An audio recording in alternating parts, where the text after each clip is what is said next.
સોમનાથ અમૃત મહોત્સવ કાર્યક્રમમાં આપણી સૌની સાથે મંચ ઉપર ઉપસ્થિત વિશ્વના સૌથી વધુ લોકપ્રિય નેતા અને યશસ્વી વડાપ્રધાન આદરણીય નરેન્દ્રભાઈ મોદી સાહેબ, મારા સાથી નાયબ મુખ્યમંત્રી શ્રી હર્ષભાઈ સંઘવી, મારા સાથી સૌ મંત્રીશ્રીઓ, સાંસદશ્રી, સોમનાથ ટ્રસ્ટના ટ્રસ્ટીશ્રીઓ શ્રી જેડી પરમાર, શ્રી પીકે લહેરી, શ્રી હર્ષવર્ધન નોહટિયા, શ્રી વિશદભાઈ મફતલાલ, આમંત્રિત સર્વે મહાનુભાવો, પ્રેસ મીડિયાના મિત્રો, સૌને મારા નમસ્કાર।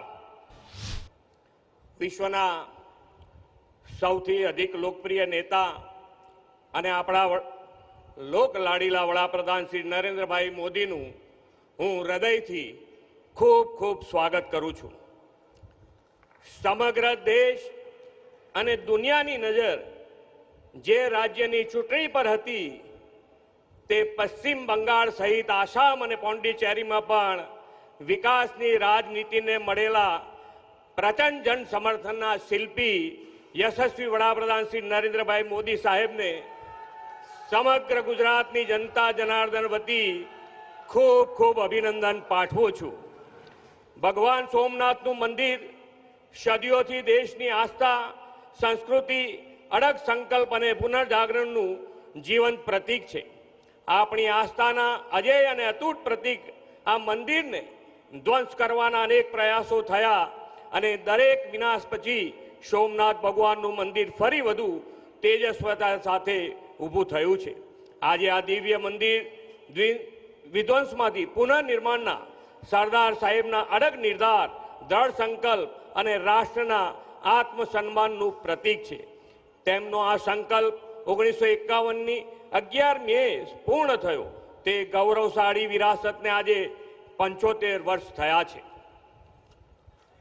આદરણીય શ્રી નરેન્દ્રભાઈ મોદીએ 2001માં મુખ્યમંત્રી તરીકેનું સેવાદાયિત્વ સંભાળ્યું।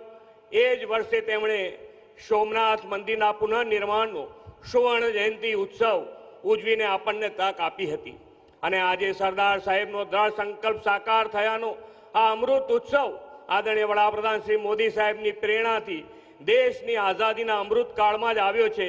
તે સોનામાં સુગંધ સમો પ્રસંગ છે।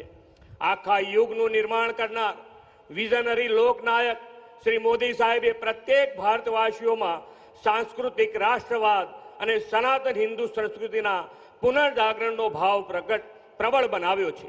આદરણીય શ્રી મોદી સાહેબે અયોધ્યામાં રામ મંદિરના પ્રાણ પ્રતિષ્ઠા ઐતિહાસિક પ્રસંગે દેવથી દેશનું વિઝન આપ્યું હતું।